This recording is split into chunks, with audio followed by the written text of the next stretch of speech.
caballeros, en nombre del director general de Casa Árabe, Eduardo López Busquets, quien no pudo estar aquí con nosotros debido a un viaje, les doy la más cordial bienvenida a esta conferencia Europa y los conflictos en Oriente Medio, organizada por el Consejo Europeo de Relaciones Exteriores, el SFR por sus siglas en inglés.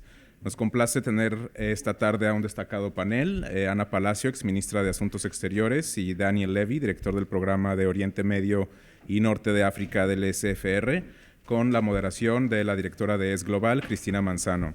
También nos acompaña Francisco de Borja Laceras, director adjunto de SFR, a quien cederé las palabras en unos minutos. El papel de la Unión Europea ha evolucionado desde el documento Schuman en 1971, que proponía un ajuste de fronteras en beneficio de Israel. En 1973, el llamamiento de la Comunidad Europea a un cese el fuego y el inicio de negociaciones basadas en las resoluciones 242 y 338 de la ONU, pasando por Oslo en 1993 y hasta la Declaración de Sevilla en 2002, que proponía la creación de un Estado palestino para el año 2005, con base en las fronteras de 1967. No ha sido fácil llegar a un consenso entre todos los Estados miembros, pero la Unión Europea ha manifestado claramente su apoyo al proceso de paz de Oriente Medio y ha sido el mayor donante en lo que respecta a la construcción de las instituciones palestinas.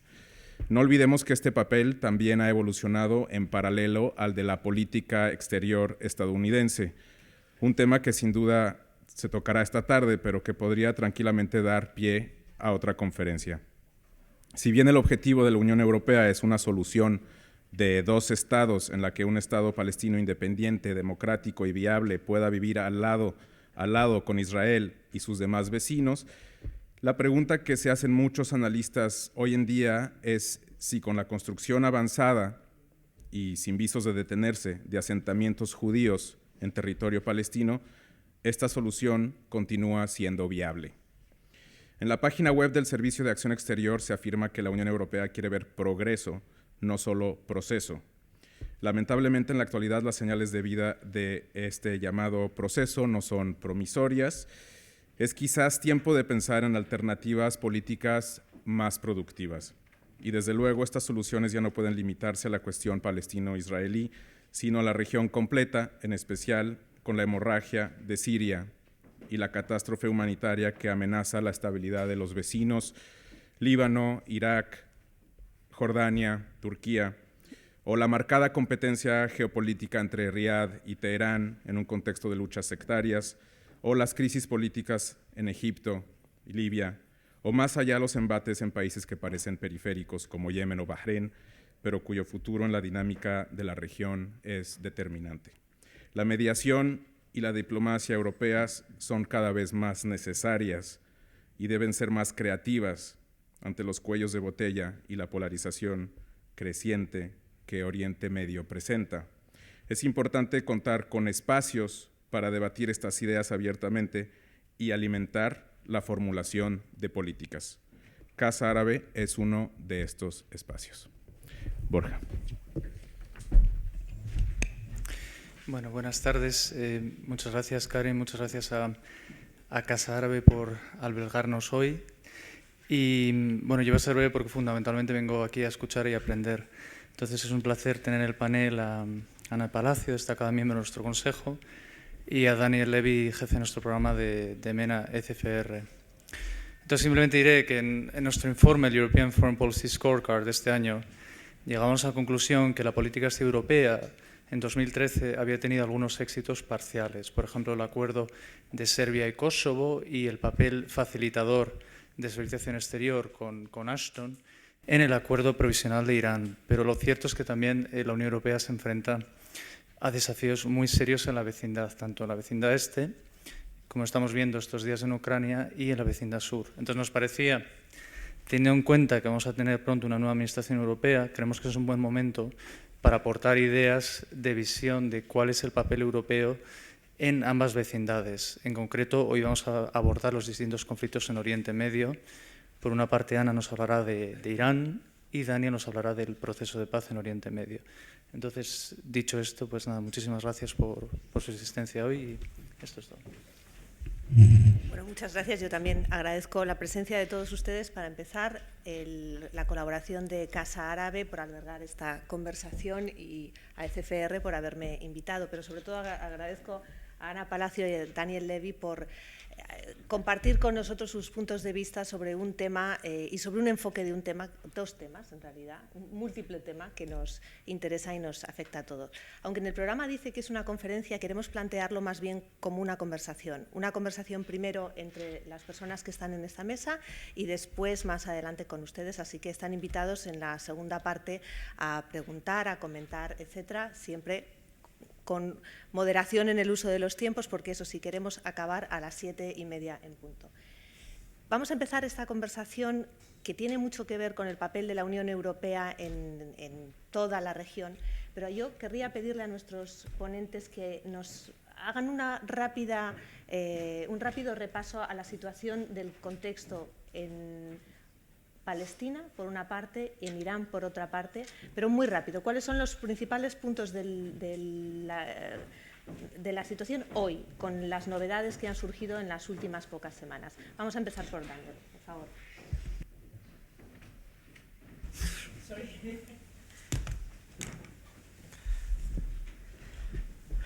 Thank you very much, Christina and Karim and my colleague Borja, and especially to you, Anna, for being here. And let me apologize that I'm apparently speaking in English.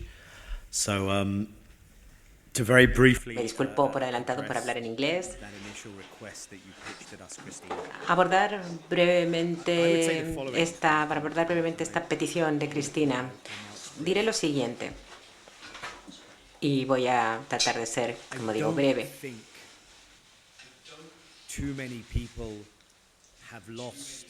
No creo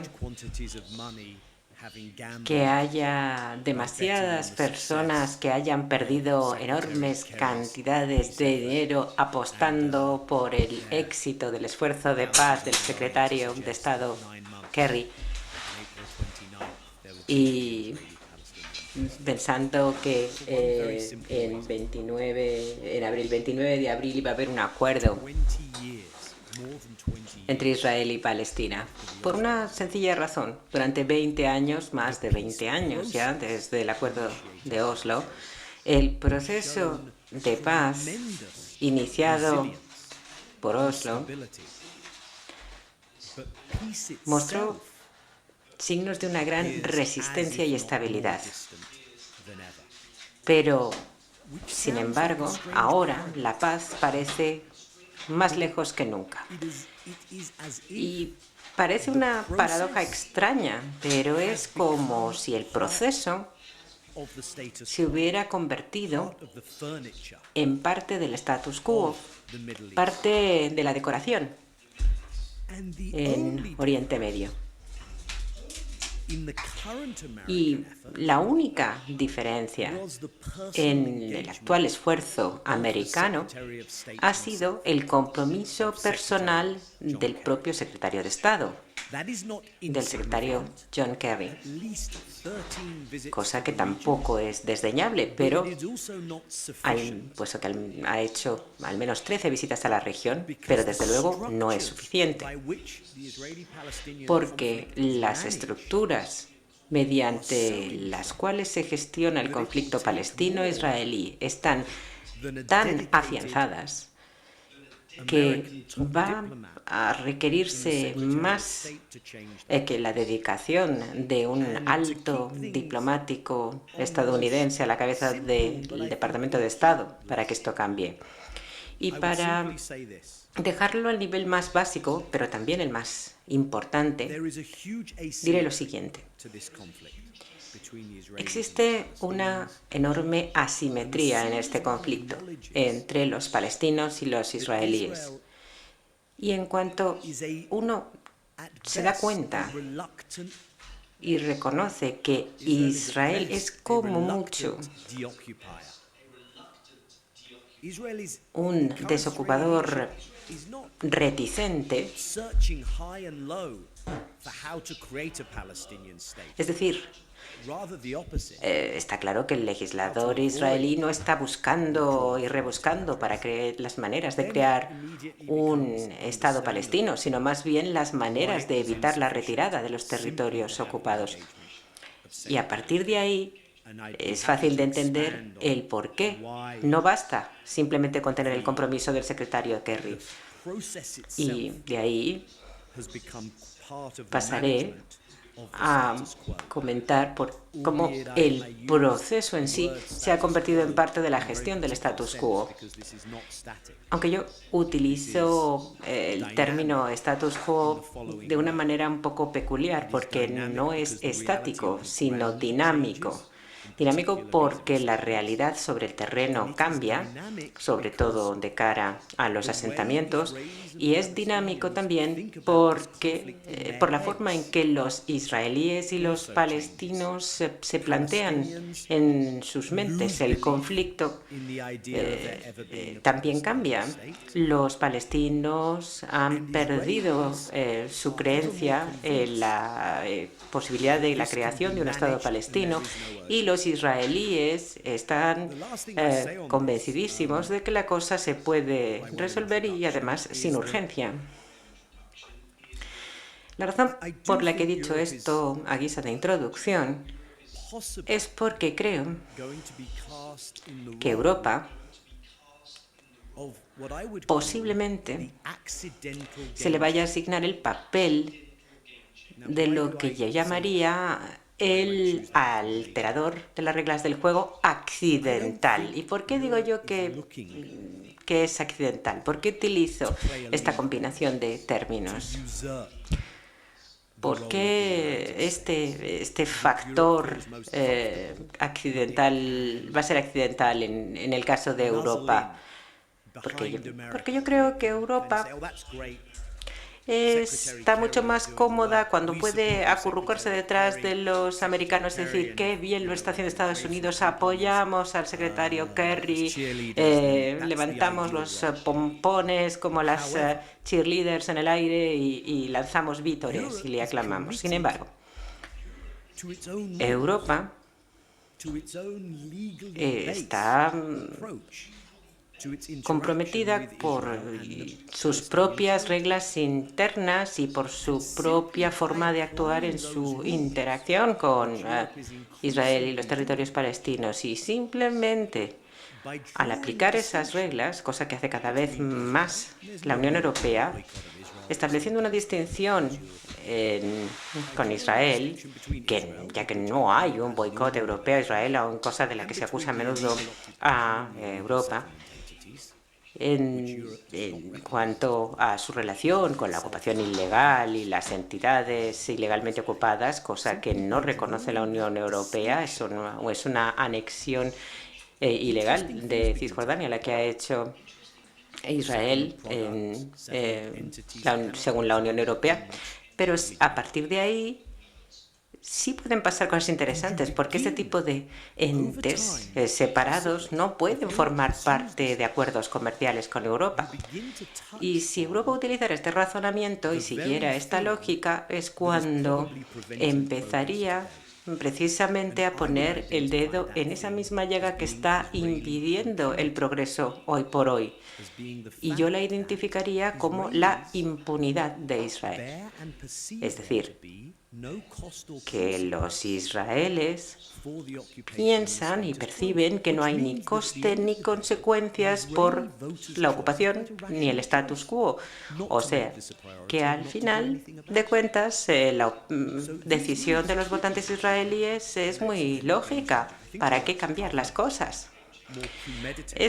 De que este factor de cambio accidental que va a ser Europa sea así, es precisamente por esta razón. Oriente Medio está pasando por su propio reajuste interno. Todo el mundo se está adaptando a las nuevas realidades de la región y de las zonas circundantes. Y sin olvidarnos, ni mucho menos, de lo que yo llamaría la doctrina Obama, porque todo el mundo debería leerse el discurso que hizo el presidente Obama ante la Asamblea General de las Naciones Unidas el año pasado. Yo creo que se ha subestimado como declaración de intenciones durante su mandato por parte de la presidencia Obama. Y tanto en el caso de Palestina como en el caso de Irán está muy claro el papel significativo que puede desempeñar la Unión Europea, y el presidente Obama perfila un conjunto muy claro de intereses estadounidenses derivados de la Realpolitik. Como Ana precisamente va a hablar del tema de Irán, aquí voy a concluir yo por mi parte. Las negociaciones hoy, que han sufrido, después de mucho entusiasmo inicial, han sufrido un cierto parón, ¿no? Gracias. Bueno, yo aunque el tiempo es una scarce commodity, es bien escaso en estas cosas, yo quiero agradecer a Casa Árabe. Quiero agradecer a Casa Árabe no solo por albergarnos hoy, sino por todas las iniciativas que tiene, que yo sigo y que sigo con interés, y algunas me encantaría apuntarme, como las clases de árabe, que es una asignatura pendiente que tengo hace tiempo. Y, por supuesto, a European Council on Foreign Relations. Y la filosofía del European Council on Foreign Relations, y les agradezco a todos muchísimo que en Madrid, con la cantidad de cosas que hay que hacer esta tarde, estén aquí amigos, embajadores, miembros destacados de la comunidad empresarial española, etcétera. Me siento enormemente honrada y de compartir panel con amigos, con Borja, con Cristina, con Daniel Levy. A ver, Cristina, te voy a desilusionar porque voy a empezar por otro sitio. Porque a mí lo que me parece aquí... Sí, por supuesto, y voy a intentar decir unas cuantas cosas y ser corta, como lo ha sido Daniel. Vamos a ver, yo creo que Daniel lo ha dejado muy bien planteado. Europa cuenta. Bueno, evidentemente Europa no cuenta en el proceso palestino-israelí porque no juega como Europa, porque de verdad los intereses, las posiciones entre Francia, por ejemplo, y Alemania, pues son muy distantes, y entonces hay que encontrar un común denominador que no es muy alto. Y por lo tanto, desde el punto de vista del conflicto palestino-israelí, lo que Europa ha hecho es pagar. Evidentemente, cuando Europa tiene una postura, y fue muy claro en septiembre cuando salieron las guidelines o sea, las normas de trabajo con las empresas que trabajaban en los territorios, las empresas israelíes en territorios palestinos, a las que ha hecho referencia Daniel, pues Europa contó. Yo escribí un artículo que está publicado, yo creo que en El País, y que están todos en Project Syndicate, y las reacciones de mis amigos israelíes fueron que me sorprendieron, y fueron porque evidentemente si Europa quisiera, si Europa tuviera esa postura de la que Daniel hacía, tuviera ese leading role, por supuesto que contaría, porque la relación económica entre Israel y Europa, la relación geoestratégica, etcétera, es importante. Pero Europa no quiere tomar un papel de liderazgo, y en tanto que Europa, yo soy muy escéptica de que lo vayamos a tomar. Ojalá me equivoque y ojalá iniciativas como esas guidelines hagan que las cosas se muevan. Con lo cual, si tomamos el proceso de negociación de paz, por un lado, y el proceso de negociación nuclear con Irán, pues ahí vemos casi los dos polos de lo que puede hacer una política europea exterior. En un sitio no contamos porque realmente no tenemos una política común. En el otro sitio, en el proceso en Irán, la negociación nuclear en Irán, contamos y hemos contado mucho porque ahí sí hay una negociación común. Entonces, un paréntesis de dónde estamos. ¿Dónde estamos? Es difícil decirlo porque con esa vieja norma que todos conocemos de negociaciones, que es que nothing is agreed until everything is agreed, pues el otro día el ministro de Asuntos Exteriores iraní decía, estamos ya de acuerdo en el 60% de las cosas. Eso y no decir nada es prácticamente lo mismo. Mejor indicación es la indicación del IAEA, o sea, de la Agencia Internacional de Energía Nuclear, que decía que la actitud frente a los inspectores ha cambiado en Irán y hay una actitud mucho más positiva. Porque en realidad en esta negociación, por hablar exactamente de la negociación, hay tres aspectos claves. Inspecciones, el reactor de Arak, de agua pesada, porque es una forma para deproliferar a través del plutonio. No voy a entrar en disquisiciones, podemos entrar de cómo se prolifera cómo se puede proliferar a través de enriquecimiento de uranio, a través del reciclado de los combustibles nucleares y de la extracción del plutonio. O sea que el reactor de Arak, y la tercera es plantear un límite, acordar un límite de la cantidad de uranio enriquecido, que Irán, eso fue el primer acuerdo al que se llegó en diciembre, se comprometió a deshacerse de una parte del uranio enriquecido a 20 o más de 20%, que ese no tiene más utilización que una política de armamentista, y limitar el enriquecimiento al 3,5%, que es 3,5% de uranio, que es lo que se usa para combustible nuclear, máximo al 5%, y una parte para lo que es nuclear de investigación médica, que puede llegar hasta el 20%, porque eso son unas cantidades mínimas. Vuelvo a decir, esas son las tres áreas. En esas tres áreas Europa ha pesado. Tenemos que tener en cuenta que estas negociaciones las empiezan los europeos en 2003, cuando Estados Unidos no quiere ni hablar con Irán. Yo recuerdo que esto es el gobierno de José María Aznar en España, y que el gobierno de José María Aznar, en esas fechas organizamos una visita del presidente Jatami a España, visita que levantaba bastantes ampollas en Washington, pero la hicimos y la mantuvimos. Empiezan las negociaciones ahí, se suma luego Estados Unidos, pero Europa siempre ha llevado un cierto liderazgo. Por poner datos más recientes, los que levantan dificultades en el área del reactor de agua pesada de Arak, o sea, el que podría provocar proliferación a través del plutonio, son los franceses.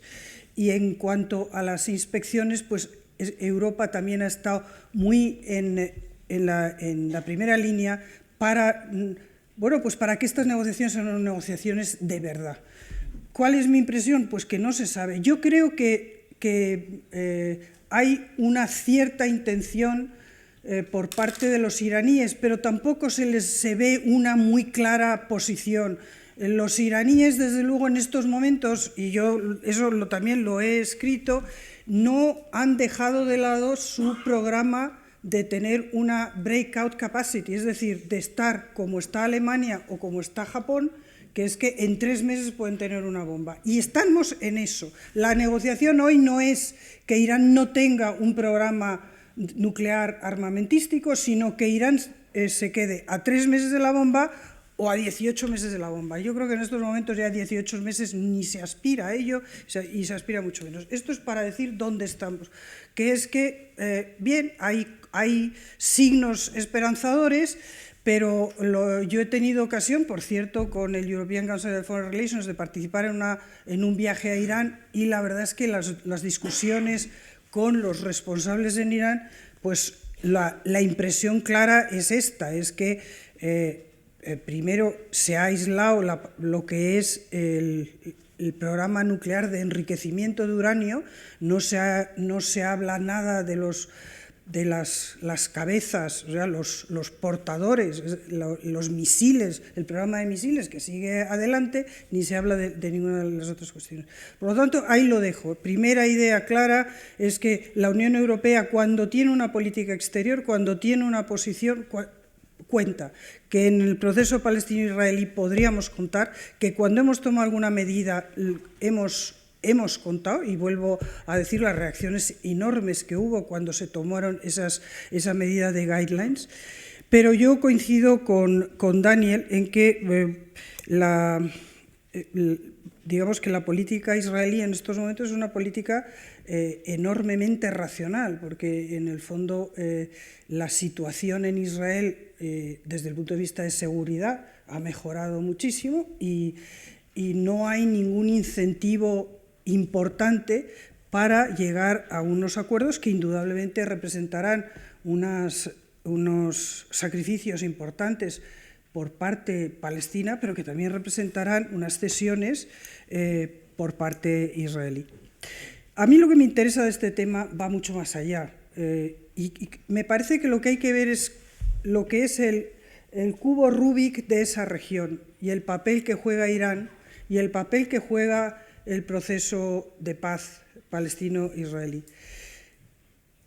Y el papel que juega Estados Unidos, porque es que ahí tienen todas las cartas mezcladas. Yo hay una cosa en la que ligeramente discrepo de Daniel Levy.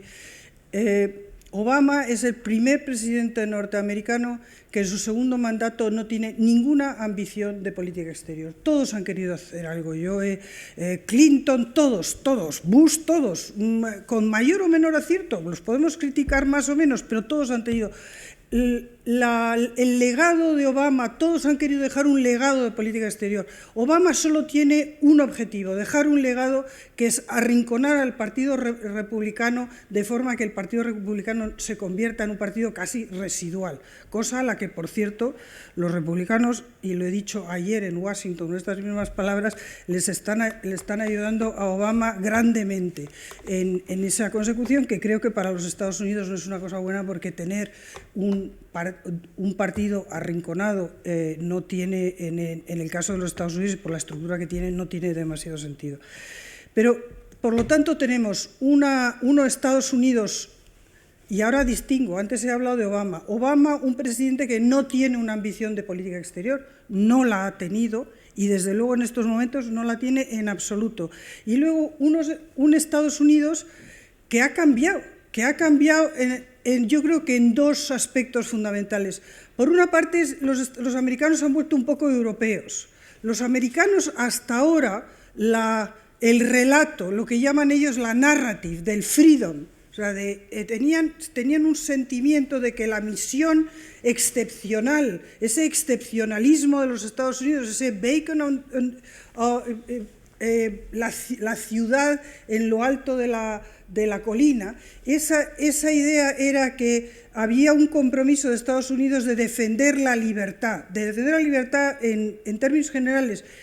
No, su política exterior ha siempre tenido ese componente un poco idealista, que a nosotros europeos, que tenemos ese complejo paternalista de que los Estados Unidos tienen que escuchar, porque nosotros, daddy knows best, y nosotros somos daddy, teníamos esa sensación de distancia, porque la política exterior de los europea es una política muy centrada en intereses. No digo que los Estados Unidos no hayan tenido una política centrada en intereses, sí, pero siempre han tenido ese componente de libertad, de la libertad como relato de la política exterior. En estos momentos eso no existe, y no es por Obama. Obama, además, pero aunque viniera otro presidente, eso ha cambiado. Los Estados Unidos han cambiado. Los Estados Unidos están mucho más en esa longitud de onda de defendemos los intereses americanos, y en tanto que sean los intereses americanos. Y evidentemente después, y esto hay intervenciones del presidente Obama, de Kerry incluso, diciendo que, oiga, que los Estados Unidos, a fin de cuentas, el proceso palestino-israelí es de los palestinos y de los israelíes, cosa que ninguno antes había dicho, ningún presidente había dicho, que ellos pueden hacer un esfuerzo, pero hasta un cierto momento. Entonces creo que esa es una de las cuestiones importantes. La segunda es que el mundo ha cambiado. ya que no es un declive de Estados Unidos. Yo no creo, no creo, evidentemente el mundo ha cambiado y entonces las posiciones relativas son muy distintas, pero Estados Unidos es un país que está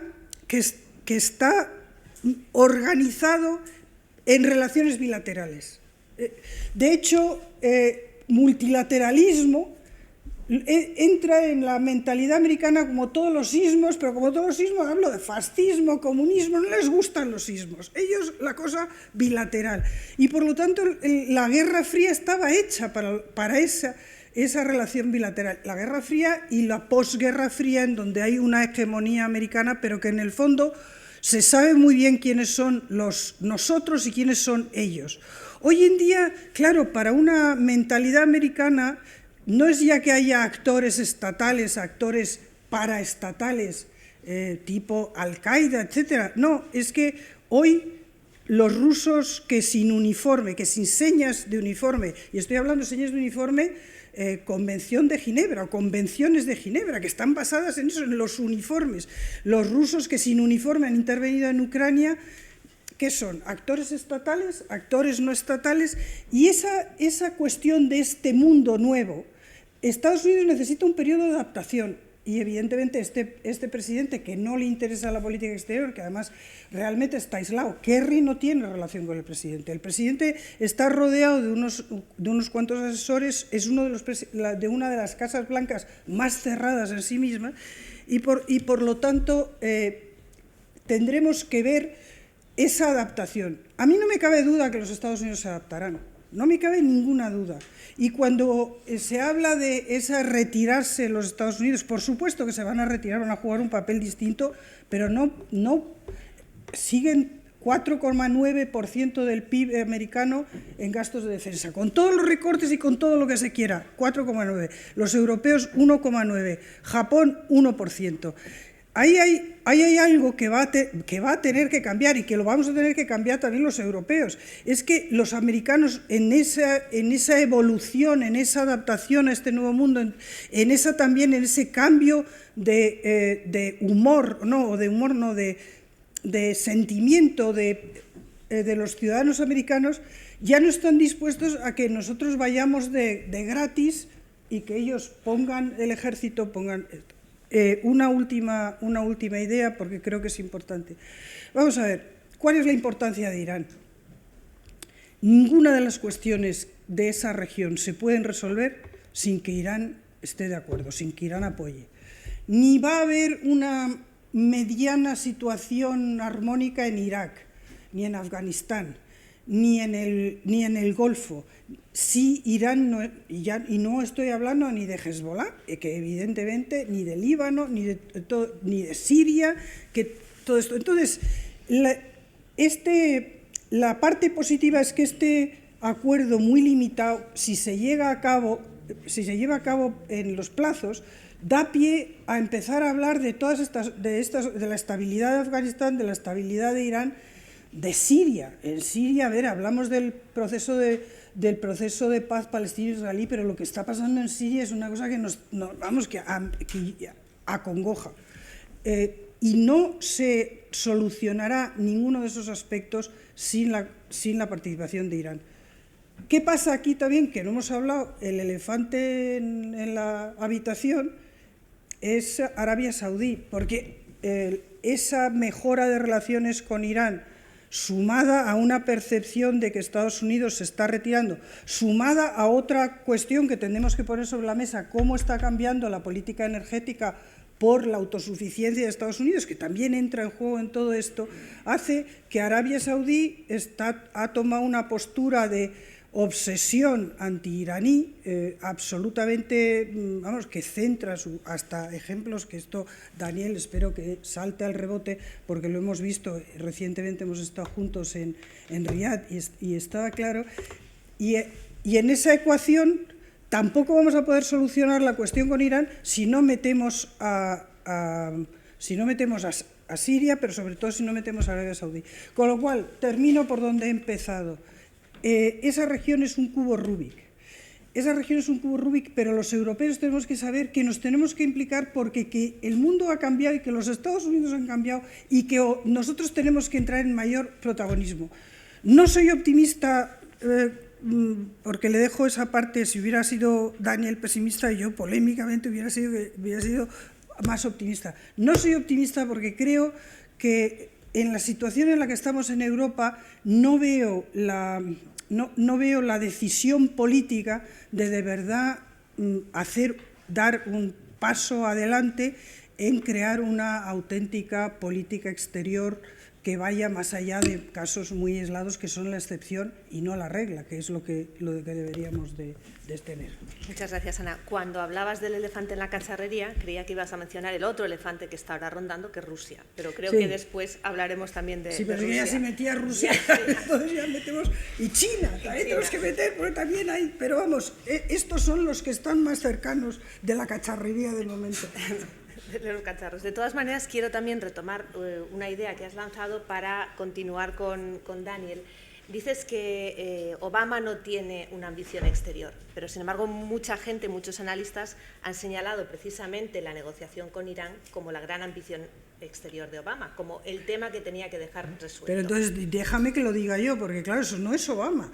Esa negociación viene arrastrada de Bush y además esto no es Obama.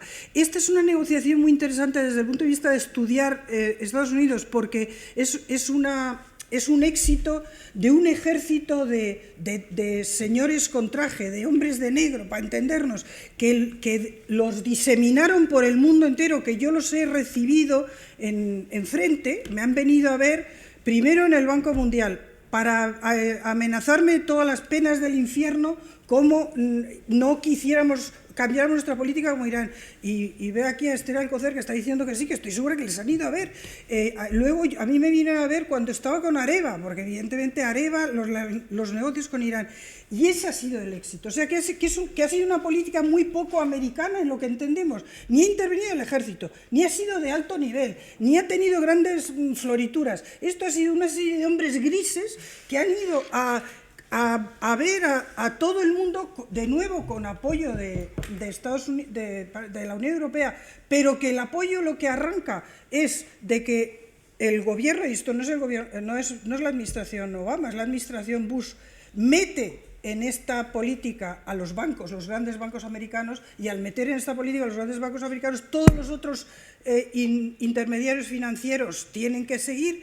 Y ese es el éxito de este asunto. Pero en cualquier caso hubiera sido un legado importante que Obama salga de la presidencia diciendo bueno, resuelto el tema. En cualquier sí. caso, volviendo a la región en general, está el tema de la retirada. Sure. Just let me finish this, because it tackles you. Precisamente se achaca que Estados Unidos se está retirando de la zona por lo que has mencionado también, la cuestión energética, pero también por el famoso pivote Asia. Y es ahí donde quiero, Daniel, que tú intervengas. ¿Se está retirando realmente Estados Unidos? Antes has mencionado que Europa podría ser ese accidental game changer precisamente por esa retirada, pero me gustaría que comentaras un poco más el papel que puede tener esa retirada y el caos que se puede generar si no hay alguien que siga liderando de algún modo las conversaciones, las negociaciones, impulsando el no proceso de paz.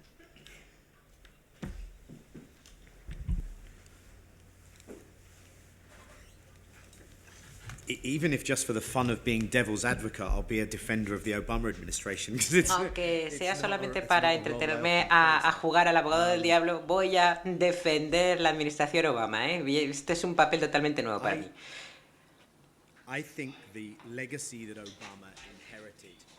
Creo que el legado que heredó Obama fue de una América encogida. Porque en cuanto uno se expone como un gigante, pero gigante que se tambalea, que se va tropezando por ahí sin saber realmente qué es lo que le conviene, que creo un poco que fue la historia de la administración Bush, pues lo que se heredaba era una América encogida. El impacto de América estaba cayendo en una trampa al fortalecer Irak. Ahora Al-Qaeda no está solamente en unas cuevas de Tora Bora, sino que está fortaleciéndose en Irak, cada vez más fuerte en toda la región, en el Magreb de Irak, en la península arábiga, con una economía americana más debilitada. Y si uno quiere que América sea más fuerte en el mundo, no se puede construir a América en Siria y en Líbano ni en ningún otro sitio de Oriente Medio. Así que creo que este reposicionamiento fundamental fue el movimiento más acertado que podía tomar el presidente Obama. Y yo, en principio, más bien sí que estoy de acuerdo con la idea de que Irán se ha convertido en la ambición preponderante en términos de política exterior en su segundo mandato. Y ahí yo creo que estoy también de acuerdo con Ana. Porque tampoco creo que no era realmente la intención de su administración. Probablemente sí cuando subió al poder Obama, pero al igual que con muchas otras cosas, no se han concentrado en ello lo suficiente ni han tenido un equipo suficientemente eficaz como para sacarlo adelante. Probablemente las condiciones no estaban maduras en Irak. Y probablemente la oportunidad que presenta Irán... Yo, por cierto, no lo veo como un fruto ni de los hombres de negro ni de la época o de la era Bush. Yo no creo necesariamente que tenga que haber una relación de causalidad entre el trabajo del Departamento del Tesoro de Estados Unidos y Rouhani, su mandato del líder supremo, y que su caída tuviera que ver con el régimen de sanciones. Yo lo que veo es que una vez que ha resurgido la oportunidad, la forma en la que la ha aprovechado y ha podido plantarle cara no solamente al Congreso, sino a sus aliados en la región y defender esa política, porque yo creo que sí que la están defendiendo, y además para incluso rechazar el que se impusieran más sanciones, porque yo creo que eso hubiera sido totalmente contraproducente, pues creo que efectivamente es algo que es una oportunidad que surgió en Irán más que a través directamente de Washington, pero ahora sí que tiene todos los visos de convertirse en un legado.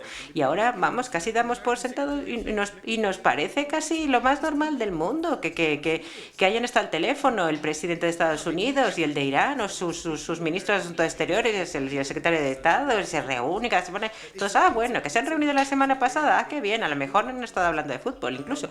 No, pero es que realmente es algo importantísimo, inaudito hace unos años. Impensable. Pero es más precisamente que todo eso, por una razón que empezó a apuntar Ana, el empezar a resolver, porque para resolver problemas en el problemático Oriente Medio hay que hablar con todas las partes integrantes, con los distintos aliados, y luego y además la situación que en muchos de los casos está totalmente anquilosada en Oriente Medio. Yo tampoco quiero ir demasiado lejos en la defensa de la doctrina Obama, o incluso en hablar de su existencia siquiera, pero yo creo que el presidente Obama sí que se da cuenta de la idea de los equilibrios estratégicos, y en ese sentido, o bien se trate de Asia, en donde no solamente uno tiene que entrar así como América, sino que también tienen que pronunciarse los aliados, y aquí también tenemos que ver los europeos qué hacemos, si queremos entrar o no. Y yo creo que ahí el presidente de Estados Unidos le deja muy claro, si sus aliados en Oriente Medio no asumen sus responsabilidades, y lo ha dicho claramente en su discurso, América va a apoyar a más firmemente a aquellos aliados que apoyen sus propios objetivos. Y si los saudíes no lo hacen o los israelíes no lo hacen, pues ya veremos lo que ocurre. Y lo que vamos a ver, evidentemente, nunca va a haber un romance ni una historia de amor entre Estados Unidos e Irán, pero aunque solo sea la opción de implicar a Irán, aunque sea así a distancia o a través de terceros, yo creo que eso ya de por sí es significativo y merece la pena plantearse las cuestiones que hemos mencionado en Oriente Medio, en Irán, Siria, Israel, Palestina. Estados Unidos está, además, enclaustrado dentro de un mecanismo que incluye a Rusia, por cierto. El P3+1, el Consejo, en nuestro Consejo decimos, también hablamos de esos términos, todavía no hemos visto cuál va a ser el efecto de desbordamiento de la crisis de Ucrania. En nuestro caso, ni tampoco... hay un debate fascinante en Irán entre aquellos que se oponen a la distensión con Estados Unidos y aquellos que ven aquí precisamente la oportunidad de ponerse del lado de los rusos y cortar por lo sano la posibilidad de que Estados Unidos imponga sanciones draconianas. Y luego están los otros que dicen, pero si los rusos, nosotros no le importamos en absoluto, no le importan nuestros intereses. Ellos, a veces nuestros intereses puede que coincidan con los rusos, pero precisamente para los rusos el hecho de que vuelva a entrar en el mercado la energía de Irán y impacte en los precios tampoco les va a hacer mucha gracia. Para nosotros quizás nos convendría más estar del lado de Occidente. En el caso de Siria, yo creo que la cosa ya va acercándose a su fin. Y bueno, estas ideas un poquito incoherentes que acabo de verter aquí para poderlas combinar todas de manera más lineal. Yo no quiero tampoco hacer demasiado hincapié en este punto, pero yo creo que hay una serie de hilos estratégicos en la actuación y el planteamiento americanos, cosa que no veo siquiera que exista en el planteamiento europeo, cosa que me preocupa, por cierto. Y esto además se ha dificultado aún más con la crisis de Ucrania. Yo estaba el otro día reunido con un alto funcionario europeo. Yo no me ocupo de Ucrania a diario, pero estaba hablándome del tema de pago o retribución equitativa en el caso de Ucrania. Decía, ¿qué pasa? ¿Que van a tener que pagar lo mismo los rusos que nosotros? No. El tema de infligir de que todo el mundo pague por igual, que todo el mundo sufra, digamos, por igual, es que los americanos y nosotros suframos lo mismo. Vaya. En fin, yo creo que cada vez tenemos más la pelota en nuestro tejado. Y yo creo que esta crisis ha sacado todavía más a relucir la ausencia de un planteamiento europeo, porque teniendo en cuenta todo lo que ha dicho Ana, además nos hemos dado cuenta de que en el caso en Oriente Medio, por ejemplo, que Lady Ashton solo ha estado una vez en Arabia Saudí durante todo el tiempo que lleva en su cargo. Es esa ausencia de estrategia lo que nos convierte también en un interlocutor mucho menos útil. Quiere hacer lo que quiere hacer Obama. En que cuando Obama hereda una situación complicadísima, y de nuevo eso es algo que tengo dicho y escrito, no hay ningún presidente que se haya encontrado con un reto tan importante interior y a la vez exterior. Ha habido presidentes de guerra, ha habido presidentes con dificultades económicas, pero la situación con la que se encontró Obama era una situación especialmente difícil. Y creo que la ha navegado a vista. Yo lo que no creo, y sigo insistiendo, está claro que se entiende perfectamente esa prioridad. Hay un artículo de Richard Haas que dice la política exterior empieza en casa, y es cierto. Estados Unidos lo primero que tenía que hacer era recomponer su economía. Pero la política con Irán es una política en la que a la que Obama se ha sumado, pero que no la crea él y que él no la ha cambiado. O sea, yo lo que aquí estoy... Es cierto que las sanciones han sido el origen de que Irán haya cambiado, por supuesto. En esas sanciones los europeos hemos sido fundamentales, de nuevo, de participar y de participar a fondo. fundamentales.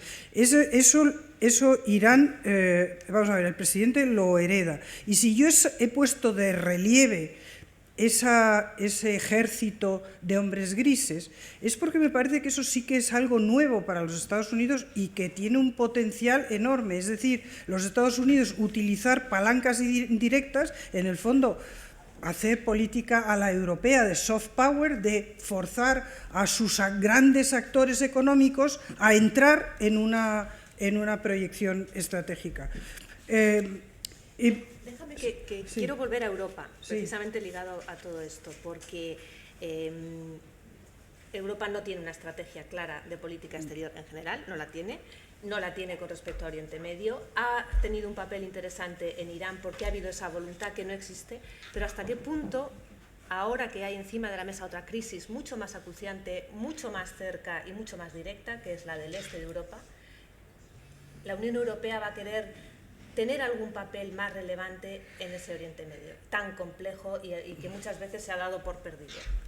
¿Cómo lo ves? Si es que, de nuevo, utilizamos el término Unión Europea, vamos, en la cuestión de Irán ha sido el EU3, que es como empieza, el Reino Unido, Francia y Alemania, o mejor dicho, Alemania, porque la iniciativa iraní parte de Joschka Fischer. Eso lo puedo decir porque lo he vivido en primera persona. Parte de Joschka Fischer. Joschka Fischer, eso estamos en el momento de la división europea entre atlantistas y continentalistas, para entenderlo. Entonces, Joschka Fischer, Francia, y evidentemente en Europa no se puede hacer política exterior, y más en este aspecto, si no entraba... en ese momento, precisamente esto se plantea como EU3, que entonces yo lo que defendía es que entraran instituciones europeas. Al principio no entra, después entra Solana, pero al principio no está ni Solana, o sea, no están metidas las instituciones europeas. Esto es una cosa que se hace fuera de Europa, que ya es reflejo de que no hay una política europea fuerte. Esto es cierto, es antes del Tratado de Lisboa, pero en el fondo tenemos el mismo problema. Utilizamos muchas veces de forma ambigua ¿qué es política europea? Política de igual, que duela por igual, y tú dices que duela por igual ¿a quién? Pues a Alemania, a Francia, a Reino Unido. Claro, si de ahí sacamos política europea, pues es algo milagroso. Mi preocupación, por contestarte, y lo he dicho antes, es que yo no veo que haya una voluntad de crear, o sea, de ceder esos aspectos de soberanía que representan el que sea la Unión Europea quien haga determinadas cosas. De hecho, en el caso de Irán, que lo contamos, y yo misma lo cuento siempre como un éxito de la política europea, la señora Ashton, es cierto, está ahí, está llevando y está teniendo un papel, pero esa política está llevada muy directamente por Francia, Reino Unido y Alemania. O sea que estamos en esa situación. Lo que pasa es que ¿cómo va a impactar ahora la cuestión en Ucrania? Pues ya lo estamos viendo. De entrada, lo que sería lógico es que para estos momentos hubiera una gran política europea de unión de las fragmentadas redes gasistas del este, o sea, del Caspio y de Rusia, con las redes gasistas del sur. Pues estamos todavía en ello, en discutiendo. ¿Por qué? Pues porque hay intereses de Estados miembros, en particular Francia, pero también Alemania, porque Alemania está jugando a su Ostpolitik, o sea, hay un momento de política alemana, y vuelvo a decir que puedo hablarlo en primera persona porque ese lo he vivido en la industria. O sea, hay un momento en los años finales de desde hace 10 años aproximadamente, en que hay una política alemana de ganar competitividad, de crear, de crecimiento, de riqueza a través de la modernización de Rusia. Y esa es una apuesta que hace Alemania muy conscientemente y que luego se cristaliza en el antiguo canciller, Gazprom, etc. por lo tanto, ¿qué tiene que ver ahora Ucrania? Bueno, yo lo que creo es que en Europa hacemos siempre las cosas así. Creo que si las cosas se ponen de verdad difíciles, y lamentablemente no es imposible que se pongan de verdad difíciles, pues es posible que haya un momento en que de una manera torpe, chapucera, diríamos en España, como lo es esta negociación que atribuimos a un éxito de la Unión Europea y que en realidad es una cosa, empieza como anti o fuera de la Unión Europea, pero bueno, y tenemos Schengen. Schengen empieza fuera de la Unión Europea y acaba creando Unión Europea. Y yo creo que en eso hay que saber cómo es este proceso. Este proceso vamos de crisis en crisis, y estoy parafraseando a Monnet, el gran europeísta, de crisis en crisis, y construyéndose de forma pragmática y sin un orden preestablecido. Con lo cual, esperemos, apostemos y en eso estemos vigilantes. Aquí la opinión pública cuenta mucho, o sea que todos nosotros, porque somos directo e indirectamente opinión pública, ninguno aquí tiene cargo de gobierno, que no tenemos cargo de gobierno, es empujar en una dirección. Habéis pasado muy por encima, pero ha salido varias veces de Siria. Sí. Siria empieza a ser, esa es una pregunta, ¿empieza a ser el gran conflicto olvidado? Porque ya no va a ser game changer para nadie. ¿Qué papel puede tener la Unión Europea? ¿No? Porque no quiere tener ningún papel de momento, pero ¿cómo veis que puede evolucionar la situación en Siria?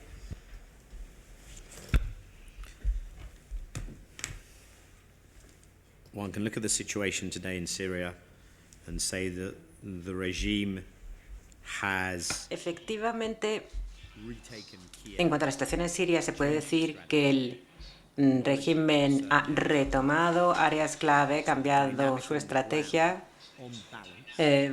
Así que la dinámica sobre el terreno, en cuanto a términos de equilibrio, ha cambiado a favor del régimen. Será reelegido Assad. El 3 de junio no va a ser, desde luego, de ninguna manera la elección más transparente del mundo.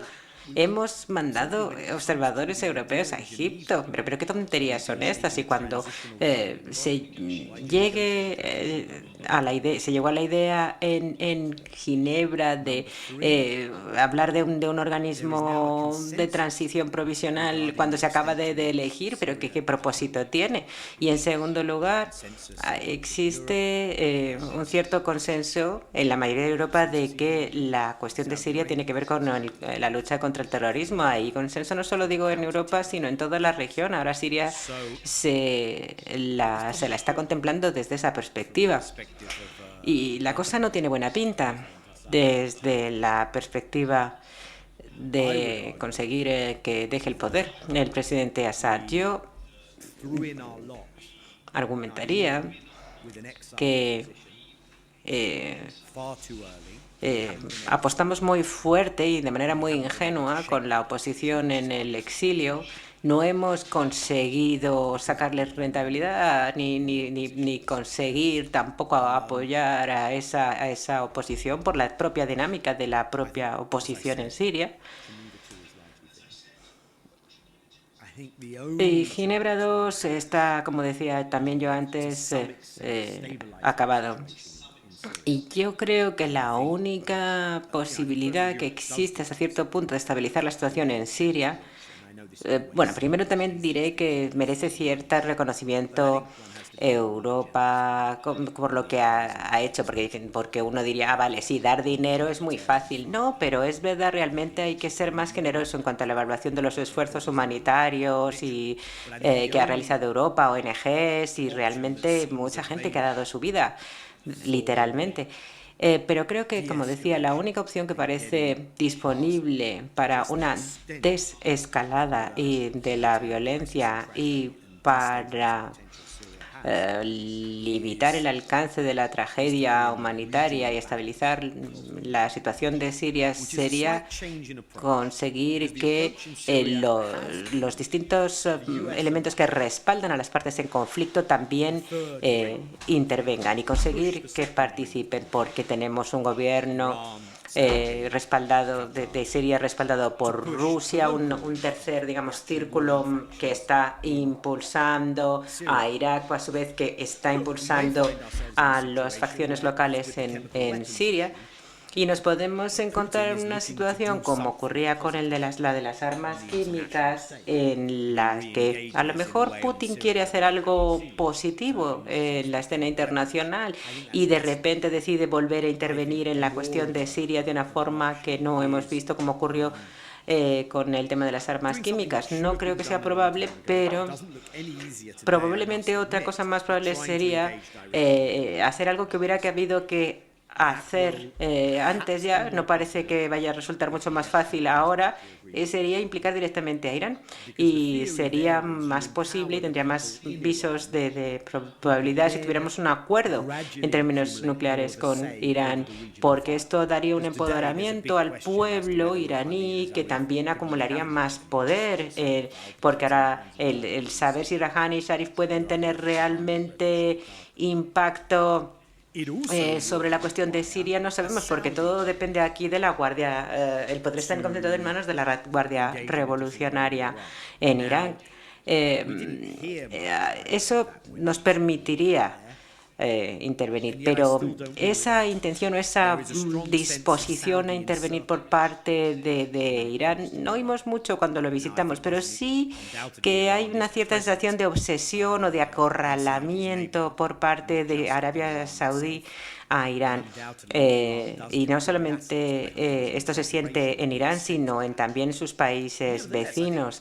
E incluso se estaba hablando de que se estaba viendo cierto despliegue por parte de Irán, cosa que me parece un poco exagerada, pero lo que realmente surgió en las conversaciones que mantuvimos allí es, teniendo en cuenta esa situación objetiva saudí que ustedes nos cuentan, ¿por qué no intervienen ustedes mismos? ¿Por qué están ustedes, también le decíamos a los saudíes, ¿por qué no intervienen ustedes también? Porque esperan a que lo haga Estados Unidos. Y bueno, en el futuro inmediato en Siria esto es lo que veo más o menos que ocurra. No nada así de manera muy próxima, pero más o menos en esas líneas. Y bueno, tratando de ser un poquito más generoso hilando con lo anterior, creo que deberíamos ser más generosos con Europa. Yo creo que la diplomacia transaccional con Irán hemos tenido razón en no embarcarnos en ello, porque los Estados Unidos tienen mucho más posibilidad de influir que nosotros. No tenemos tantas embajadas allí. Yo creo que quizás en fin, nuestra intervención podía tener algún cierto elemento comercial anterior. Tampoco descarto plenamente la posibilidad, pero también es cierto que hay que darle su reconocimiento en que los 7 países más Ashton, países europeos que han visitado Teherán, lo han hecho porque los europeos pueden. Y yo creo que hay que dar mensajes de refuerzo positivos al sistema iraní. Esa apertura, esa implicación está ahí, es real, puede ocurrir y podemos seguir adelante. Yo creo que Europa ha empezado a dar señas y muestras de que puede hacerlo, y yo creo que sí que tiene mucho papel que desempeñar Europa en cuanto al acuerdo de reconciliación entre Hamas y Fatah en Palestina. Se está empezando a ver la luz también en la relación en la posición entre Estados Unidos y Europa. No sé, desde luego, si es algo positivo y deseable, habrá que seguir adelante en ello. Y, por ejemplo, pensemos en una cuestión como la de Túnez. Tengamos un ejemplo de un área en donde el compromiso político es la mejor opción y es lo que hay que proseguir. Y yo lo pondría mejor como ejemplo, por ejemplo, la democracia de transición en Egipto, que no en cualquier otro sitio. Insistamos en algunas de esas cosas que defendemos con nuestros valores, ese pluralismo que queremos promover, y en el caso en el que se tomen en serio, pues nosotros lo vamos a respaldar en serio. Pero bueno, esa ha sido mi pequeño salida por la tangente en estas de casi media hora.